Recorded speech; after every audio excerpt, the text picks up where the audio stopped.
People can strive to excel in bad environments. And sometimes when you do that, it leads to excelling at the wrong things. But the energy and the work ethic, quote unquote, is there. It's just that it needs to be channeled in a more productive way. And I was the perfect example of that phenomenon. At some point, joined a gang. I got sent to alternative school for weapons possession when I was in the eighth grade. I was just trying to fit in. The first time I had just gotten sent to the alternative school, and there was a guy in one of my classes, and he kept going, anime, mother, yeah, just repeatedly. And I was like, dude, what are you talking about, man? Like, what is this? And he was like, no, you got to check this. You got to check this out. So I went to Blockbuster Video, which I'm just shocked at how much that dates us all who remember going to Blockbuster. But I went to Blockbuster and I picked up, and I was just randomly walking through, and they had a little section on anime. And I found this anime called Neon Genesis Evangelion. I brought it home.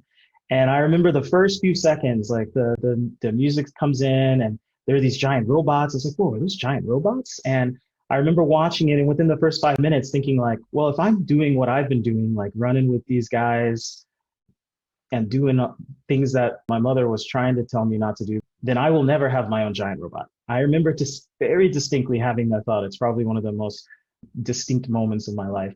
And from then on, I changed. I had never even heard of an AP class.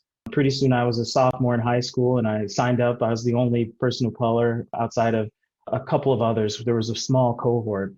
And what was shocking to me is I'd been in high school 2 years. I'd never even heard of these classes. And so I was like, oh, sure, I'll sign up because, giant robot science, like, cool. And that led to economics and debate. And it really just changed my life. They had a Japanese language program at my high school. I was one of the first people in the Richardson School District right outside of Dallas to actually be part of a busing program. So I was the first generation that was able to pick whichever school we wanted.